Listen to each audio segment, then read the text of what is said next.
وَلَلْآخِرَةُ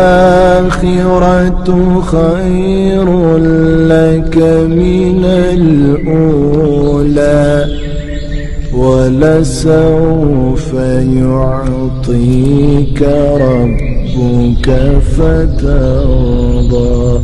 کیے جائیں گے ہم سے کہ تمہارا رب کون ہے، تمہارا نبی کون ہے، تمہارا دین کیا ہے، رائٹ؟ تو پہلا بات یہ تمہارا رب کون ہے. تو ہم نے اس دنیا میں کبھی جانا ہی نہیں کہ اللہ کون ہے. یہ تینوں علم جو ہے حاصل کرنا ہمارے لیے فرض ہیں، یعنی یہ واجب ہے. واجب کس کو کہتے ہیں؟ ایسے دینی احکام جن کو کرنا ثواب ہے اور جن کو چھوڑنا گناہ ہے. ٹھیک ہے، یعنی وہ آپ پہ فرض ہیں، وہ آپ نے لازم کرنے ہیں. اور دوسری طرف کون سے احکام ہیں جو مستحب ہیں، لائک ان کا کرنے کا حکم ہے لیکن اگر آپ نہیں کرتے تو آپ کو گناہ نہیں ہے، کر لیتے تو ثواب ہے. الحمدللہ. تو اللہ کو جاننا، اللہ کی پہچان ہونا، یہ اس کا علم ہونا ہم پہ فرض ہے، رائٹ؟ آج آپ کو یہ پتہ چل گیا ہے کہ اللہ کے بارے میں جاننا کتنا ضروری ہے. اللہ سے محبت ہو ہی نہیں سکتی جب تک ہمیں اللہ سے پہچان ہی نہ ہو. جیسے اگر میاں بیوی ہیں تو وہ ایک دوسرے سے کب محبت کرتے ہیں؟ جب ان کے ساتھ ٹائم سپینڈ کرتے ہیں. ایسے نہیں ہوا کہ فوراً سے محبت ہوگی، نہیں. جب وہ ان کے ساتھ ٹائم سپینڈ کرتے ہیں، باتیں کرتے ہیں، شیئرنگ کرتے ہیں اور وہ ایک دوسرے کا لباس ہوتے ہیں الحمدللہ، تو اس کے بعد پھر ان کے اندر یہ محبت آ جاتی ہے. ٹھیک ہے، ماں جب اتنے مہینے ایک بچے کو اپنے پیٹ میں رکھتی ہے تو اس کا وجود اس سے محبت کروا دیتا ہے، لیکن اس کو چیز کو کیا لگتا ہے؟ ٹائم لگتا ہے، رائٹ؟ تو ہمیں یہ جاننا ہے کہ پھر اللہ کون ہے، اللہ کی ذات کیا ہے. جب ہمیں اللہ کی پہچان نہیں ہوتی تو ہمارا عبادت کرنے کو دل نہیں کرتا، ہم بالکل عبادت نہیں کر پاتے کیونکہ عبادت میں محبت ہی نہیں ہے، مزہ ہی نہیں ہے. اب کئی لوگ ایسی عبادت کر رہے ہیں، نماز پڑھی اور دیٹس اٹ، لیکن اس میں ایک مزہ نہیں تھا، ایک سکون نہیں تھا، اور آپ اس کو انجوائے نہیں کر سکے. کیوں نہیں کر سکے؟ کیونکہ محبت والا جو ایلیمنٹ تھا وہ ختم ہو گیا. آپ کوئی بھی کام کرتے ہیں تو اس کی کوالٹی کب بہتر ہوتی ہے؟ جب آپ اس میں اپنا انٹرسٹ شو کرتے ہیں. ٹھیک ہے، آپ اس میں اپنی ایفرٹ لگاتے ہیں، آپ کو اس سے پیار ہو. سپوز آپ ایک جگہ پہ جاب کر رہے ہیں، وہ آپ کو وہاں سے پیسے ملتے ہیں، آپ کی ڈیوٹی ہے، آپ وہ کام کر تو دیتے ہیں، ٹھیک ہے، لیکن آپ کو اس سے پیار نہیں، تو اس کی کوالٹی کبھی بھی وہ نہیں ہو سکتی جو محبت کے ساتھ ہوتی ہے. ایک ماں جب اپنے بچے کو تیار کر رہی ہوتی ہے نا تو اس کو بڑے پیار سے کر رہی ہوتی ہے، بڑی خوبصورت طریقے سے سنوار کے اس کے بال بناتی ہے، اس کو یونیفارم پہناتی ہے، اور اینڈ میں اس کو پیاری سی کس بھی کرتی ہے کیونکہ اسے بہت محبت کرتی ہے. تو محبت ہر چیز کو بہت بہترین کر دیتی ہے، آپ کے ہر عمل میں نکھار آ جاتا ہے، ہر چیز کی کوالٹی جو ہے وہ پہلے سے بہت بہتر ہو جاتی ہے. یہ سب کچھ کس کی وجہ سے ہوتا ہے؟ یہ محبت کی وجہ سے ہوتا ہے. ٹھیک ہے، کئی لوگ ہیں کہتے ہیں ہمارا نماز پڑھنے کو دل نہیں کرتا، ایون ہم وضو کر لیتے ہیں لیکن ہم سے نماز نہیں پڑھی جاتی. تو وہ کیوں نہیں ہوتی؟ کیونکہ اللہ سے محبت نہیں ہوتی نا. ٹھیک ہے، دل نہیں کرتا، وضو کرنے کو بھی دل نہیں کرتا، قرآن کھولنے کو دل نہیں کرتا، نہیں دل کرتا ہمارا تلاوت سننے کو. کیوں؟ کیونکہ اللہ سے محبت ہی نہیں. جس سے ہم محبت کرتے ہیں اس کے تو خط بھی بار بار پڑھے جاتے ہیں، ہے نا، ان کی لکھی ہوئی باتیں بھی بار بار پڑھی جاتی ہیں، ان کی کہی ہوئی باتوں کو بار بار سنا جاتا ہے، غور کیا جاتا ہے. لیکن جس ذات سے محبت نہیں، اس کے کلام سے بھی محبت نہیں ہو سکتی.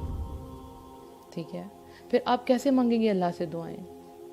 نہیں، آپ اللہ سے دعائیں مانگ سکتے کیونکہ آپ کو اللہ سے محبت نہیں ہے. آپ نے اللہ کو پہچانا ہی نہیں کہ وہ ذات کتنی بڑی ہے، آپ نے نہیں پہچانا.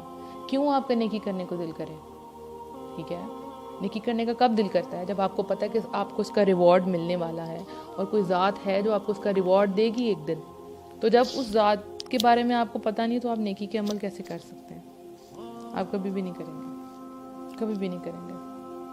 ٹھیک ہے، تو اللہ کی محبت کو ہم نے جاننا ہے کہ اللہ کی محبت ہے کیا. پھر اللہ کی ذات کیا ہے؟ وہ جو چھپی ہوئی ذات ہے وہ ہے کیا؟ اللہ وہ رب ہے جس نے آپ کو ایک نطفے سے پیدا کیا. آپ ایک پانی کا قطرہ تھے اور اس پانی کے قطرے سے اتنا بڑا وجود نکلا. آپ کو اللہ سبحانہ تعالیٰ نے اس دنیا میں بھیجا. اللہ چاہتا تو آپ کی سانسیں ادھر ہی ماں کے پیٹ میں آپ کی سانسیں بند کر دیتا، لیکن اللہ نے ایسا نہیں کیا. ایک مکمل وجود اس دنیا میں آیا، اس میں روح بھی تھی، اس میں قوت بھی تھی، اس میں توانائی، سب کچھ تھا. اس کے بعد اللہ سبحانہ تعالیٰ نے آپ کو، مجھے، اس انسان کو اس دنیا میں بھیجنے کے بعد اکیلا نہیں چھوڑا. اس کو پتہ تھا اس ذات کو کہ اس کو محبت کی ضرورت ہے، اس کو ساتھ کی ضرورت ہے. اس کو کیا عطا کیا؟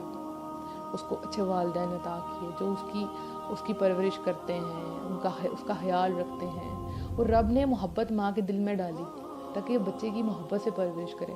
اگر آپ سوچیں کہ ہماری ماؤں کے دل میں محبت نہ ہوتی تو ہم ساری رات روتے رہتے۔ اور آپ کو پتہ ہے کہ ان اٹینڈنٹ بچہ اگر چھوڑ دیا جائے اور تو وہ بہت جلدی، اور وہ رو رہا ہے، ٹھیک ہے، اس کی ماں اس کو نہیں دیکھ رہی، تو بہت جلدی وہ مر جائے گا بچہ۔ یعنی بچے جو ہیں آپ کو پتہ ہے وہ خوف سے اور اکیلے پن سے بچے مر جاتے ہیں، ٹھیک ہے۔ تو اللہ سبحانہ تعالیٰ جانتا تھا، تو اللہ تعالیٰ نے ماں کے دل میں محبت ڈالی تاکہ اس کی بہت اچھی طریقے سے پرورش کر سکے اس کو اب ماں کا بچہ کالا ہے، گورا ہے، جیسا بھی ہے، وہ اپنے بچے سے بہت محبت کرتی ہے، ٹھیک ہے۔ ہمیں اپنی ہر چیز جو ہم سے ریلیٹڈ ہے ہمیں بہت پیاری لگتی ہے۔ تو یہ جو محبت ڈالی وہ اللہ نے ڈالی۔ پھر اس کے بعد آپ بڑے ہوئے، اللہ جانتا تھا آپ کو کس چیز کی ضرورت ہے، آپ کو سکولنگ ہے، آپ کی یونیورسٹی ہے، آپ نے کہاں جانا ہے، آپ کو کس موقع پہ کیسے دوست چاہیے، آپ کو کون سے ساتھی چاہیے، اللہ سب جانتا تھا نا۔ بہترین شکل و صورت کے ساتھ اللہ نے آپ کو اس دنیا میں بھیجا اور اکیلا نہیں چھوڑا۔ یعنی اللہ نے وہ جگہ کبھی بھی نہیں چھوڑی کہ آپ اکیلے رہ جائیں، کبھی بھی نہیں۔ پھر اس کے بعد آپ بڑے ہوئے اور آپ کو عزت دی، آپ کو نام دیا، الحمدللہ، آپ کو بہترین صحت دی، بہترین ساتھی دیے۔ اس کے بعد آپ نے کئی گناہ کیے، آپ نے اور میں نے، ہم نے بہت سے گناہ کیے، پھر بھی وہ ہمیں رزق دیتا رہا، اس نے رزق کے دروازے ہم پہ بند نہیں کیے، اور جب بھی ہم نے ہاتھ اٹھائے اس رب نے ہماری دعائیں سنی۔ بلکہ وہ تو کہتا ہے کہ میں تمہاری شہرک سے زیادہ قریب ہوں، اتنا جگلر وین جو آپ کے فیس کے سب سے قریب کون سی ہے وہی وین ہے، تو اللہ کہتا ہے میں تو اس سے بھی زیادہ قریب۔ یعنی ہم گناہ گاروں کے لیے اللہ تعالیٰ کیا کہتا ہے، وَإِذَا سَأَلَكَ عِبَادِي أَنِّي فَإِنِّي قَرِيبٌ أُجِيبُ دَعْوَةَ الدَّاعِ إِذَا دَعَانِ۔ اور جب بھی آپ سے میرے بندے میرے بارے میں سوال کریں تو میں بہت قریب ہوں، پکارنے والے کی پکار کو ہر وقت قبول کرتا ہوں۔ الحمدللہ، اللہ تو ہمارے بارے میں یہ کہتا ہے۔ ہم تو بڑے گناہ گار ہیں، ہم تو بہت گناہ گار ہیں، لیکن اللہ تعالیٰ تو پھر بھی کہتا ہے کہ میں تمہاری، ہے کوئی دعا کرنے والا میں تمہاری دعائیں قبول کروں گا۔ یعنی وَقَالَ رَبُّكُمُ ادْعُونِي أَسْتَجِبْ لَكُمْ، اور تمہارے رب نے فرمایا کہ تم مجھے پکارو میں تمہاری دعائیں قبول کروں گا۔ یہ سب کے لیے ہے، یہ کسی خاص بندے کے لیے نہیں ہے، یہ سب کے لیے کہ تم مجھے پکارو میں تمہاری دعائیں قبول کروں گا، ٹھیک ہے۔ ہم جھولیاں بھر بھر کے بھی گناہ لے کے جاتے ہیں تو وہ رب کی ذات ہمیں سمیٹ لیتی ہے، ہمیں اٹھا لیتی ہے۔ جب لوگ ہمیں توڑتے ہیں نا، جب لوگ ہمیں اکیلا چھوڑتے ہیں تو رب ادھر بھی ہمارے ساتھ موجود ہے۔ کبھی آپ نے سوچا ہو کہ جب آپ چھوٹے تھے، جب آپ امی سے ناراض ہو جاتے تھے اور کمرے میں بند ہو جاتے تھے تو وہ ماں بار بار آ کے آپ سے کہتی تھی کھا لو کھانا، اور آپ موڈ بنا کے بیٹھے ہوئے، یا کبھی آپ کو انتظار ہوتا تھا کہ آئیں گی ہمیں منانے کے لیے، تو وہ رب ہی ہے نا، وہ رب ہی ہے جس نے ماں کے دل میں محبت ڈالی کہ جاؤ جا کے چیک کرو کہ بچہ بھوکا ہے۔ تو یہ محبت ڈالنے والا بھی کون ہے؟ یہ اللہ ہی ہے، الحمدللہ۔ تو اللہ کے تو احسانات ہی ہم پہ بہت زیادہ ہیں۔ ایون آپ یہ دیکھیں کہ میں سوچتی ہوں کہ جب ہم جنازے کے لیے اللہ تعالیٰ نے ہمارے لیے جنازہ رکھ دیا، چاہے کوئی نیک ہے یا بد ہے،